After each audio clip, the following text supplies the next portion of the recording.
Olá, o repórter Justiça Entrevista já está no ar e o assunto desta semana é educação, a realidade brasileira e os desafios. Cerca de 18% dos jovens entre 14 e 29 anos de idade não terminaram o ensino médio ou porque abandonaram a escola ou nunca frequentaram as aulas. A gente está falando de quase 52 milhões de pessoas. Os dados são do IBGE. O principal motivo que justifica números tão expressivos, tanto para homens quanto para as mulheres, é a necessidade de trabalhar. A desigualdade também afeta crianças e adolescentes. 2 milhões estão fora de sala de aula, segundo uma pesquisa divulgada pelo Fundo das Nações Unidas para a Infância, UNICEF.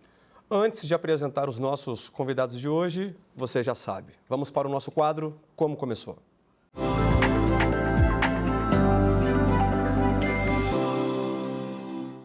Em 1930, surge o Ministério dos Negócios da Educação e Saúde Pública para tratar de assuntos relativos ao ensino, à saúde pública e à assistência hospitalar.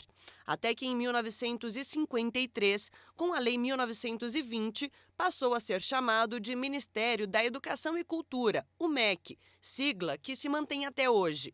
Alguns anos depois, em 1961, foi sancionada a Lei 4.024, que fixava as diretrizes e bases da educação nacional. Uma década mais tarde, em 1971, com a Lei 5.692, foram estabelecidas as diretrizes e bases para o ensino de primeiro e segundo graus, com o objetivo de proporcionar aos estudantes a formação necessária para o desenvolvimento das potencialidades vocativas, qualificação para o trabalho e preparo consciente da cidadania. Em 1996, foi promulgada a Lei 9.394, de Diretrizes e Bases da Educação Nacional, que estabelece normas para todo o sistema educacional, desde a educação infantil à educação superior, além de disciplinar a educação escolar indígena também. No decorrer de todos esses anos, diversos programas, medidas e normas surgiram pelo caminho.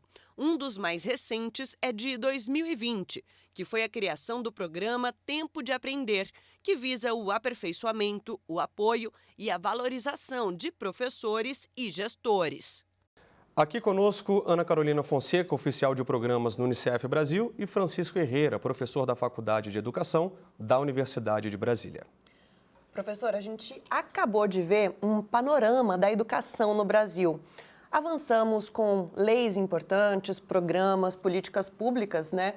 Mas isso ainda não foi suficiente para uma mudança que a sociedade tanto espera, não é?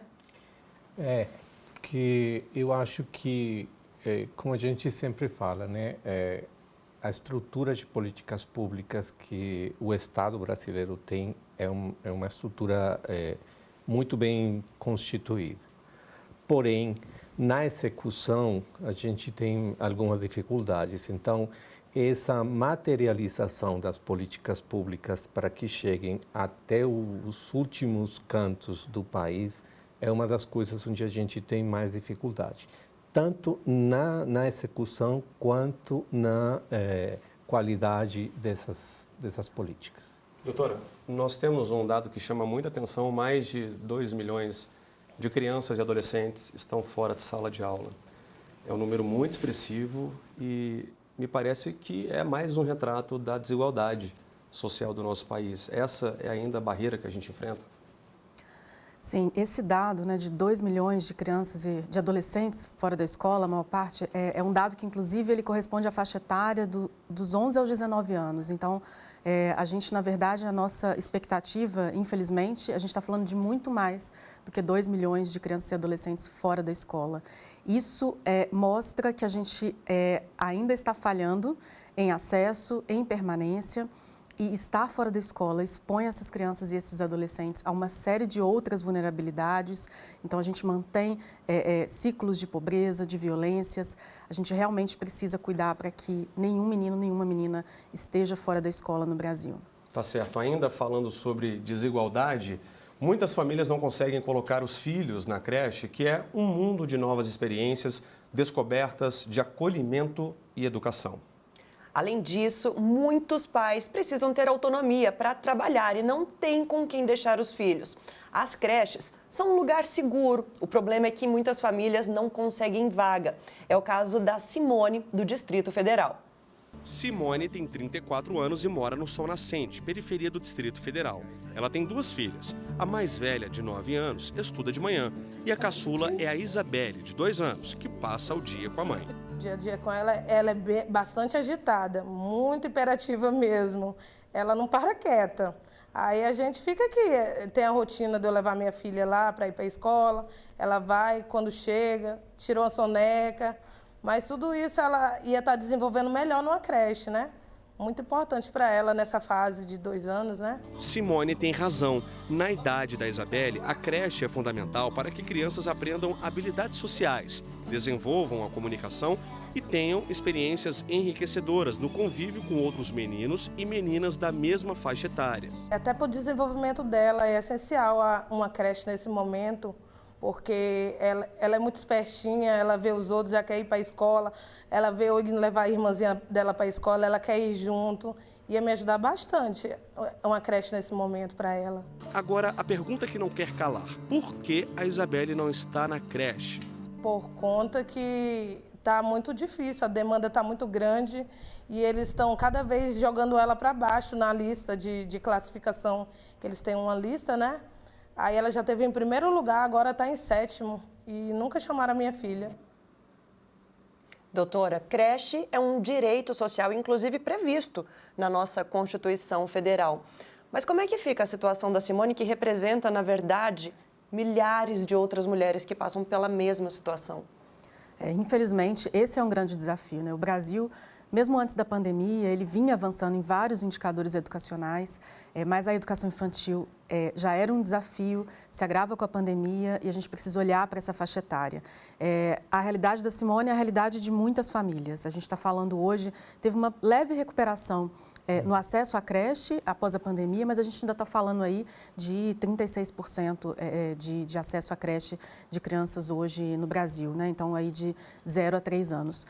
Fora, né, sem acesso a esse direito fundamental, que é um direito em educação e que é um direito para essas famílias, para que elas também possam se desenvolver, essas crianças ficam também expostas a outras violações de direitos, tem seu direito ao desenvolvimento, né, da sua trajetória escolar também impactado e prejudicado. As crianças que mais precisam das creches são as que menos ocupam esses espaços. Tem um dado que chama atenção também, que mostra que entre as crianças mais pobres, menos de 25% estão nas creches. Esse é um dado, inclusive, da Fundação Maria Cecília Souto Vidigal. E a minha pergunta, professor, é a seguinte: como é que a gente pode mudar, então, essa realidade? Eu acho que a gente precisa começar a entender o impacto que tem a educação nas crianças pequenas, nas crianças bem pequenas, como a gente gosta de chamar. Porque desde o que o país consegue fazer impactando, envolvendo essas crianças no sistema educacional, vai repercutir nos próximos 20, 30 anos. Então, o cuidado, a qualidade da educação, o desenvolvimento, a aprendizagem garantidos com qualidade vão ter um impacto em muitos aspectos da economia, da saúde, da educação social, enfim. Então, realmente, atender as crianças pequenas deveria ser ainda mais urgente para o nosso país. Tá certo, professor. E na falta de vagas, a solução para muitas famílias são as creches comunitárias, onde as crianças brincam, se alimentam, interagem umas com as outras e só vão para casa no fim do dia. Vamos ver agora na reportagem. Em Salvador, capital baiana, a creche da Mãe Nildete é um espaço gratuito que atende quase 200 crianças pequenas em situação de vulnerabilidade. Elas fazem 5 refeições diárias e já saem daqui alfabetizadas. Além de ser para alfabetizar a criança, é para guardar a criança, proteger a criança, alimentar, vestir e calçar. Ninguém é tão pobre que não possa ajudar alguém, nem ninguém é tão rico que não precise da ajuda de alguém. É dando que se recebe, não é isso? A gente tem que sempre estar procurando ajudar o próximo. E isso não custa muito caro, é só querer. Doutora, a gente vê muitas iniciativas desse tipo assim no país. E a gente sabe que a verdadeira intenção é a de ajudar, mas quais são as regras para se abrir espaços como esses? Bom, as creches, né? Então, quando a gente fala creche, a gente está falando de 0 a 3 anos, elas são equipamentos da educação. Elas precisam ser pensadas, organizadas, estruturadas dentro de uma política de educação. Então, o município, quando ele apoia ou faz a opção por um modelo conveniado, ou mesmo quando a gente pensa nas instituições comunitárias e privadas, é importante que elas sigam, né, estejam ali integradas a um currículo, construam uma proposta pedagógica, enfim, que elas estejam construídas no marco de uma política de educação. A gente sabe que, claro que tem um papel de cuidado, que muitas vezes são esses espaços que têm suprido, mas é importante que a gente consiga avançar para uma ideia de creche como um direito em educação e que tem, então, todas as prerrogativas, tudo que precisa ser considerado. Não só o acesso, a gente precisa falar de creche em tempo integral, a gente precisa falar de professores qualificados, formados para poder atuar nesse ambiente, e a gente precisa falar de proposta pedagógica. A gente viu aqui um projeto social que permite que os pais tenham autonomia, segurança para trabalhar, para deixar os filhos num local realmente seguro. Só que existem outros benefícios também. Por exemplo, auxílio creche. É uma forma também de trazer essa segurança para os pais, professor? Como é que você avalia isso? Eu acho que é importante que, tanto na iniciativa privada quanto no sistema de bolsas oferecidas pelo Estado brasileiro, essa faixa 0-6 tenha sempre um apoio financeiro para as famílias, que permita e que garanta que a criança mantenha o seu contato ou um vínculo com o sistema educacional. Nós precisamos ter um sistema que consiga ter maior número de crianças envolvidas, mas nós temos também uma urgência na qualidade desse processo, porque, como a Ana Carolina estava comentando, né, a gente tem a criança cuidada, mas não necessariamente a criança educada. A gente estava vendo na matéria que estamos assistindo agora que a pessoa estava falando que é um lugar onde eles guardam as crianças. Ela usou essa expressão. E eu acho que a educação infantil é muito mais do que isso. Nós usamos essa expressão francesa de creche, que literalmente significa guardar. Só que, na verdade, a gente deveria pensar que é um sistema onde a criança tem que desenvolver as suas possibilidades, as suas competências, e não simplesmente um espaço onde ela é alimentada, higienizada e cuidada durante o período que os pais trabalham. Ainda falando sobre o papel das creches, muitas crianças saem alfabetizadas. Como é que o senhor, para o ensino fundamental, como é que o senhor avalia isso? A educação infantil não é um espaço de alfabetização. A educação infantil é um espaço onde a criança aprende, mas aprende aspectos mais gerais, tanto, digamos, das letras, dos números, para não usar palavras técnicas aqui. Então, é importante que essas crianças aprendam a interagir com o livro, a interagir com o número, a interagir com as letras, mas não a serem alfabetizadas. A alfabetização é uma responsabilidade do ensino fundamental. Professor, logo mais a gente continua falando sobre educação no Brasil, mas agora o Repórter Justiça Entrevista vai para um rápido intervalo, mas continua com a gente porque no próximo bloco a gente vai falar sobre alfabetização. A gente volta já.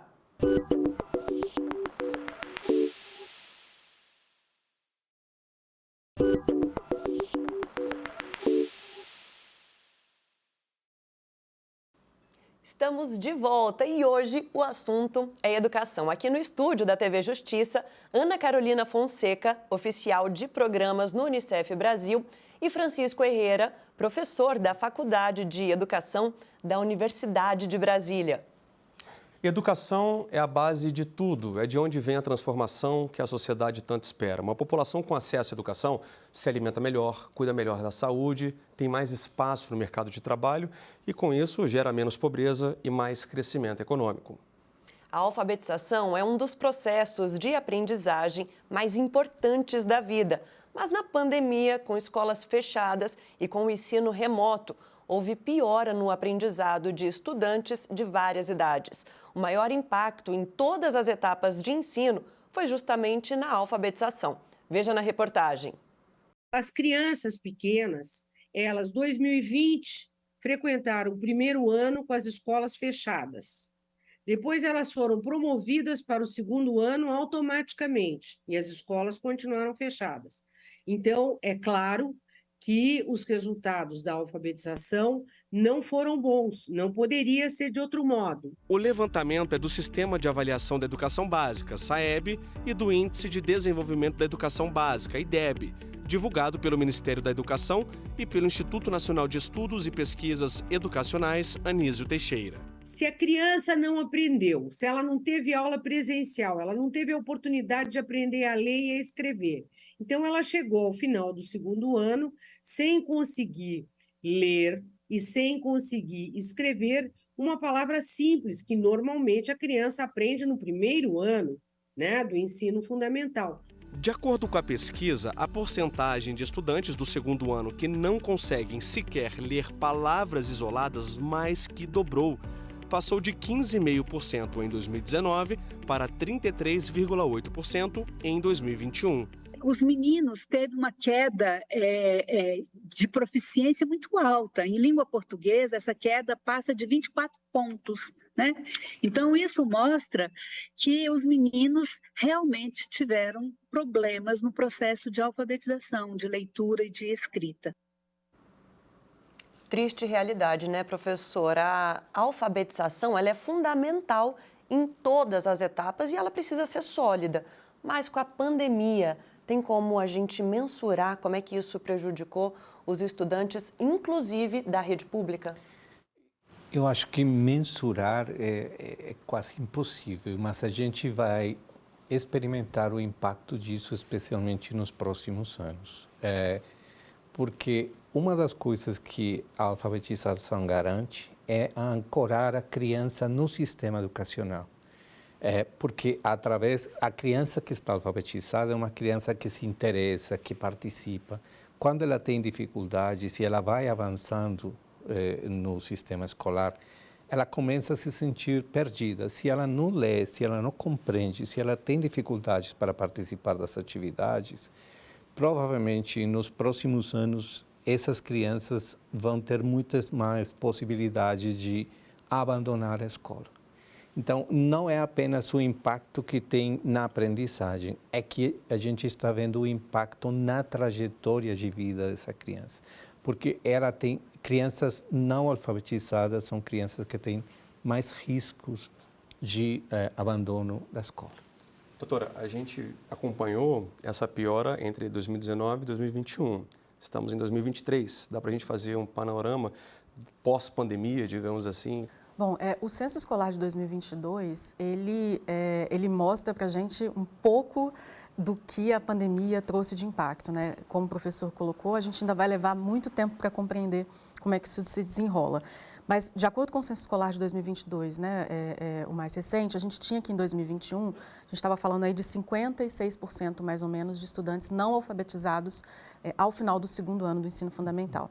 É muita coisa, mas acho que é importante a gente observar que houve uma piora significativa, mas em 2019 a gente também já tinha um dado muito crítico e que já deveria chamar muito a nossa atenção. Então, em 2019, a gente estava falando de 39,7% de crianças não alfabetizadas ao final do segundo ano do ensino fundamental.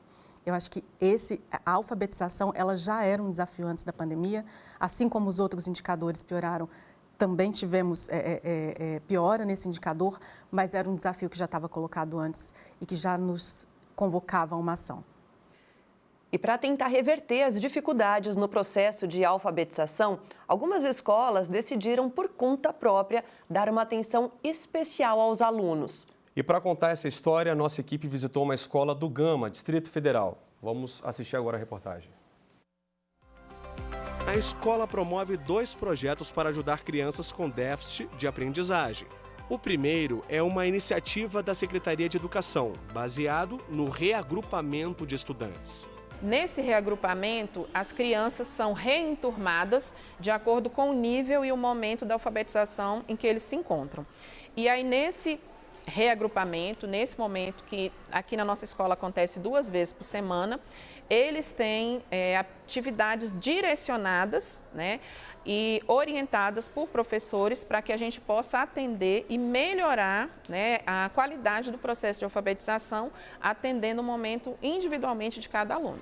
O segundo projeto é uma iniciativa do Ministério da Educação. É o programa Tempo de Aprender, que traz para as turmas de alfabetização, fundamentalmente as turmas do 1º e 2º ano, um monitor de aprendizagem, que é um professor, é um estudante de pedagogia, portanto, é alguém da nossa área, que vem para a turma para apoiar as atividades internas. Da alfabetização nasce um hábito para a vida. Livros. Que tipo de livro? Livros de história de princesa. A gente aprendeu a fazer textos, frases e um montão de palavras. Olha, assim, em que eu tenho que aprender a ler, isso só é legal porque eu deixo minha família orgulhosa. Orgulho para a família, né? Doutora, a gente sabe que ser professor vai além de ter uma profissão, é justamente vocação. Como é que você avalia a atuação dos professores, aliás, das escolas de uma forma geral, para tentar reverter a situação, diminuir o impacto que teve com a pandemia? É importante a gente reconhecer o desafio que foi para as escolas, para as equipes gestoras, para professores, lidar com todo esse período. Acho que sempre quando a gente fala de avanços em educação, a gente tem que falar em como acolher essas equipes, fortalecer essas equipes, preparar essas equipes. O exemplo dessa escola, eu acho que é justamente o que a gente quer ver acontecer, né? Então, que as escolas consigam e tenham apoio para isso, consigam olhar para cada estudante na sua individualidade. Com ou sem pandemia, cada menino, cada menina traz um desafio diferente para dentro da escola, ele tem uma forma própria de aprender. Se a gente conseguir construir processos de ensino-aprendizagem que dão conta de identificar, enxergar cada criança, cada adolescente, construir propostas ali específicas, a gente com certeza vai chegar onde a gente precisa. Agora, professor, por outro lado, muitas escolas acabaram aprovando os estudantes de ano mesmo sem o preparo necessário. Como é que fica a vida desses alunos lá na frente? A trajetória da criança, especialmente, tanto a partir da alfabetização quanto a partir da compreensão do conhecimento aritmético, é uma estrutura que atravessa a vida inteira, né? Então, essa criança sempre vai estar arrastando essa dificuldade. Eu acho que esse tipo de ações são fundamentais e, além desse tipo de ações, a gente precisa de uma transformação dos modos de trabalho da alfabetização, porque, às vezes, a gente utiliza alguns modelos que estão comprovadamente com dificuldades e que a gente precisa atualizar com as evidências que a gente encontra recentemente, tanto em termos neuropsicológicos, quanto em termos de cognição e em termos de aprendizagem. Então, precisamos realizar uma série de ações que consigam, de alguma maneira, aliviar esse impacto que teve essa circunstância da pandemia na trajetória das crianças, para que no 3º, 4º, 5º ano do ensino fundamental a gente consiga reverter uma parte desse quadro e que essas crianças, quando cheguem no ensino fundamental 2, tenham já uma estrutura mais clara. Qual que é a justificativa da maioria das crianças ter passado de ano, inclusive aquelas que não tinham capacidade para isso? Digamos que é uma situação onde a gente diz, bom, se a gente não promove a criança, provavelmente essa criança vai abandonar a escola, ou vai ter um impacto na família, vai ter um impacto social. Então, a gente está no meio entre a espada e a cruz, né? O que eu vou fazer com essa situação?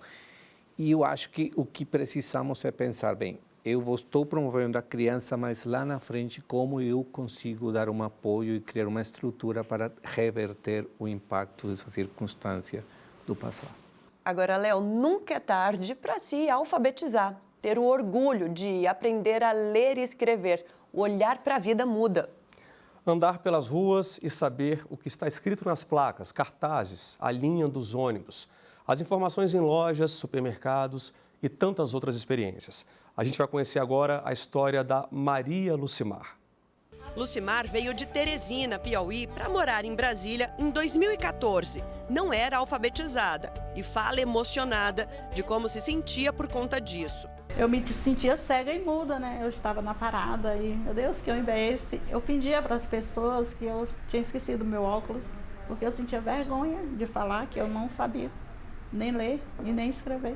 O jeito foi sacudir a poeira, levantar a cabeça e organizar os pensamentos. Um certo dia, eu passando na rua do Pessu, eu vi uma placa que um professor estava alfabetizando. Eu foquei meu celular, tirei a foto e liguei para esse professor, que é o professor Goethe, e perguntei, professor, qual o valor da mensalidade? Ele disse aqui não paga nada, só o seu interesse. Na mesma noite eu fui lá, procurei ele, cheguei lá, a sala estava cheia e eu fiquei... Mas eu disse, eu vou ficar aqui. Aí o professor me recebeu muito bem, me acolheu, me deu um caderno, me deu um lápis e eu já comecei a estudar. Foi uma das melhores alunas, assim, que ele não faltava. O desenvolvimento dela, a habilidade que ela tem, foi muito grande.